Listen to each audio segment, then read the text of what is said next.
Dans les rues animées de Bangkok, où les néons clignotants se reflètent sur les flaques d'eau après une pluie tropicale, un agent du FBI, Michael Turner, se retrouve plongé dans une mission périlleuse.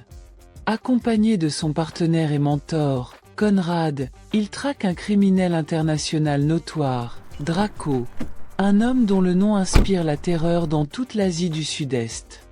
Draco est impliqué dans le trafic d'êtres humains, la contrebande d'armes et l'exploitation minière illégale. Son réseau s'étend des montagnes reculées de la Thaïlande aux ruelles sombres de Bangkok. Michael et Conrad ont passé des années à traquer Draco, mais ce dernier a toujours réussi à leur échapper, laissant derrière lui une traînée de sang et de désespoir. Cette fois, ils ont une piste solide. Draco doit recevoir une cargaison d'or dans un entrepôt de Bangkok. Les deux agents décident de mener une opération pour l'arrêter, mais les choses tournent mal. Lors de l'opération, Conrad est tué dans une embuscade tendue par les hommes de Draco. Michael, rongé par la culpabilité et la colère, jure de venger son ami et de mettre fin aux agissements de Draco. Malgré les avertissements de sa petite amie, qui lui reproche de mettre sa vie en danger, Michael refuse d'abandonner. Il décide de poursuivre Draco coûte que coûte, même si cela signifie agir en dehors des limites de la loi. « Je ne peux pas laisser ça passer », murmure Michael en serrant le médaillon que Conrad lui a offert il y a des années. Draco va payer pour ce qu'il a fait. Michael se rend compte qu'il ne peut pas affronter Draco seul. Il fait appel à Bobby Pal, un ancien soldat des forces spéciales thaïlandaises devenu mercenaire. Bobby, bien que cynique et alcoolique, est un combattant expérimenté qui connaît bien les réseaux criminels de la région. Ensemble, ils recrutent Otto, un guide local et ancien militaire, pour les aider à naviguer dans la jungle thaïlandaise. Le trio commence par infiltrer un entrepôt où Draco est censé recevoir une cargaison d'or.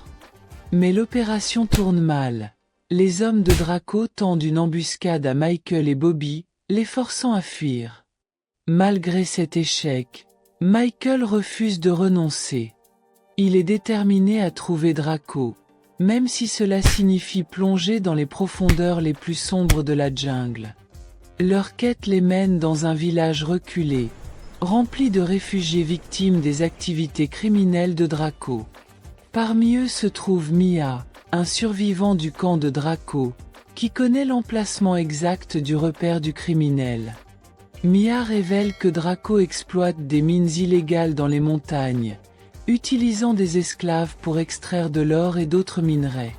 Cependant, leur progression est semée d'embûches. Michael est blessé par une piqûre de centipède venimeuse. Pendant ce temps, les hommes de Draco traquent le trio, rendant chaque pas plus dangereux que le précédent. Finalement, Mia révèle l'emplacement du camp de Draco.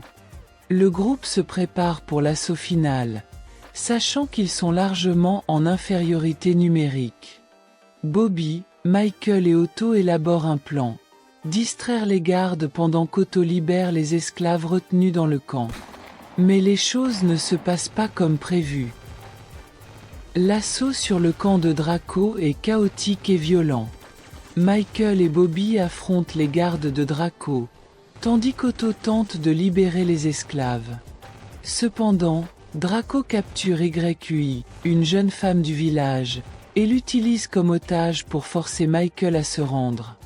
Dans un affrontement final, Michael et Bobby parviennent à neutraliser les hommes de Draco, mais ce dernier s'échappe dans la jungle. Michael le poursuit, déterminé à en finir. Dans un duel intense, Michael finit par tuer Draco, mettant ainsi un terme à son règne de terreur. Cependant, la victoire a un coût. Otto est tué pendant l'assaut, et Michael est gravement blessé. Bobby et Michael retournent au village avec YQI, où ils sont accueillis en héros. Mais pour Michael, la mission a laissé des cicatrices profondes, à la fois physiques et émotionnelles. De retour à Bangkok, Michael se prépare à rentrer aux États-Unis.